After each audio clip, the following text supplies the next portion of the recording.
जय जिनेंद्र। हम रक्षाबंधन क्यों मनाते हैं और इसका कारण क्या है? रक्षाबंधन के दिन 700 मुनियों की रक्षा की गई थी। तो आज मैं आपको ये कथा सुनाती हूँ। वात्सल्य अंग में प्रसिद्ध विष्णु कुमार मुनि की कथा। हस्तिनापुर के राजा महापद्म अपने बड़े पुत्र पद्मराज को राज्य देकर छोटे पुत्र विष्णु कुमार के पास मुनि हो गए।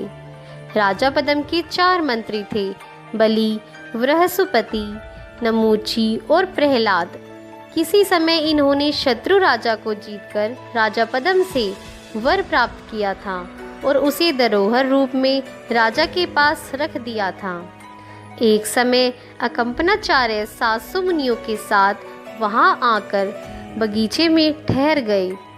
मंत्री जिन धर्म के द्वेषी थे, उन्होंने राजा से अपना वर देने को कहा और उसमें 7 दिन का राज्य मांग लिया। राजा को वर देना पड़ा। फिर क्या था, इन दुष्टों ने मुनियों को चारों तरफ से घेरकर बाहर से यज्ञ का बहाना करके आग लगा दी। उधर मिथिला नगरी में रात्रि में श्रवण नक्षत्र कंपित होते देख शुद्धसागर आचार्य के मुख से हाहाकार शब्द निकला। पास में बैठे हुए छुल्लक जी ने सारी बातें पूछी और उपसर्ग दूर होने का उपाय समझकर धरती भूषण पर्वत पर आए। वहां विष्णु कुमार मुनि ने कहा, भगवान, आपको विक्रिया रिद्धि है, आप शीघ्र ही जाकर उपसर्ग दूर कीजिए। मुनि विष्णु कुमार वहां आए और राजा पद्म से सारी बातें अवगत कर मुनि वेश छोड़कर बलि के पास वामन का रूप लेकर पहुँचे, जहाँ बलि राजा दान दे रहा था। बलि ने इनसे भी कुछ मांगने को कहा। वामन ने कहा, मुझे 3 पैर धरती दे दो। उसने कहा, आप अपने पैरों से ही नाप लें। बस वामन कुमार विष्णु कुमार ने अपनी विक्रिया से एक पैर सुमेरु पर्वत पर रखा और दूसरा मानो उच्चतर पर्वत पर रखा। तीसरा पैर उठाया, किंतु उसको रखने की जगह ही नहीं थी।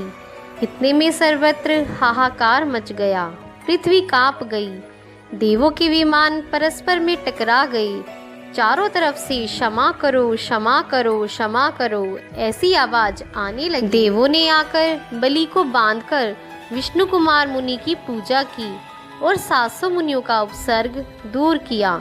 विष्णु कुमार मुनि ने मुनियों के प्रति वात्सल्य करके उनका उपकार किया।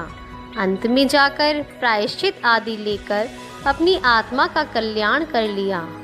उसी दिन से रक्षा की स्मृति में श्रावण शुक्ला पूर्णिमा को प्रतिवर्ष रक्षाबंधन पर्व मनाया जाता है।